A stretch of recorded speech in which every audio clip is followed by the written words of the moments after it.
As I'm making these introductory videos to these lessons, it reminds me how much information and how many skills families actually developed. So this is a lesson about the 2s and 3s because those are the titles of the handouts. And they sort of make sense, but there's really no order to this. So once again, you want to pick and choose. And I want to briefly go over this. Teamwork was really, really important. The families who developed these skills, many of them had been doing Lamaze or father coach childbirth, which was Bradley. They kind of were working together, and it was really making a difference in families. But there was something missing, and they didn't really know how. They didn't always know how to build that teamwork. For the couples who worked well together, they didn't always work well in labor, and families that didn't work well together, they didn't always know how to. So in the teamwork, it's lots and lots of skills about how to develop your team for birth. And this has a huge spin-off with how you parent. Once again, it's really important to understand that men and women, we all blink, we all cough, we all tighten up our rectum.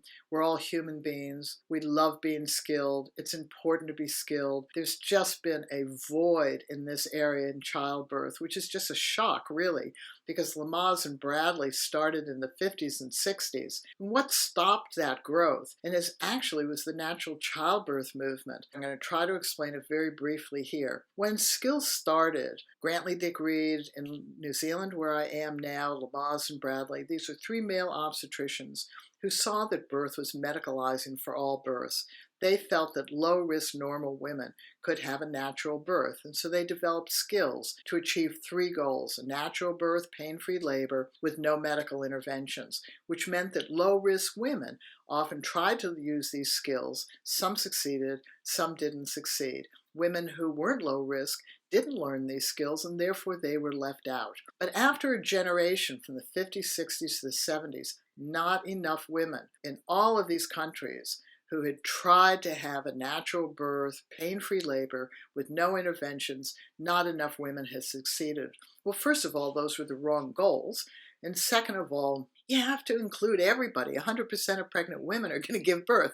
So you have to develop skills for everybody. And everybody has their own unique circumstances. So you have to work with the common language of our body, common language of how we relate to each other. The natural birth movement and some very, very famous people at that time in the mid-70s and early 80s took a look at the Lamaze and the Bradley and said those skills didn't work to achieve those 3 goals: natural birth, pain-free labor with no medical interventions. So therefore skills aren't important. They actually said that. Cows and cats aren't taught to birth. Birth is a normal life event, and women instinctively know how to do it. See, they birth by the rice paddy. One very famous author believed that women should be left alone to discover birth. Another famous midwife said that midwives should sit in the corner and knit and let women discover birth by themselves. Birthing Better families didn't buy into that at all. We wanted skills, practical, pragmatic, effective skills that were sustainable, adjustable, and adaptable, and that's what you get. So in this lesson, you are going to get the teamwork skills, because we shifted the goals. The goals weren't about achieving natural birth or pain-free labor or no medical interventions. The goals were to cope and to manage, work through, deal with, handle, stay on top of, feel in control, no matter what the circumstances of your birth, no matter what was happening to you or around you, because we knew there was no way to know what our birth was going to be like, and we were going to birth. It was going to unfold, and we wanted to have skills that worked in our baby's birth. So the teamwork skills are very practical. Then we talk about the 2 birth plans as a handout here. Birth plans of what I want and don't want, which is a wish list, became very popular in the late 1970s. Women would have long lists. They wanted a gazillion things. But after the birth, many of those didn't unfold. Women didn't know what they really wanted, and care providers didn't have a clue what they really wanted. What we learned is that you also have to develop a skills-based birth plan. In other words, when you're learning skills from 24 weeks, just say to your birth professional, I'd like you to put, I've learned breathing or meditation, pregnancy yoga, whatever skill you've learned that you're going to use in your birth, have them just put it in the notes. And just say to them, every time I see you, I want you to notate that I've learned relaxation this week or teamwork this week, and put them in the notes so that whoever's at the birth, if I and my partner look like we're coping and managing well, I want you to praise us. And if we look overwhelmed, go back to the notes and say, oh, I see you learned breathing skills. Good time to use them now. We often have people learn skills and then their birth doesn't unfold the way they want. They feel they shouldn't use the skills. It's important to use your skills. It's your baby's birth. You only get a one shot at it. You can't replay it tomorrow. The memories are going to last throughout your life. So use your skills. If you have other words than cope, use them. If you have other words than manage, use it. If you have other words than to feel in control, use it. Whatever works for you, use it. That's your goal, is to work through your baby's birth journey using skills for both you and your partner. So create a skills-based birth plan. The 3 birth roles. Honestly, people are very confused about this. As a birthing woman, you know you're going to do the birth. As a partner, she wants you to be there, and now you're supposed to support her choices, whereas before you used to be a birth coach.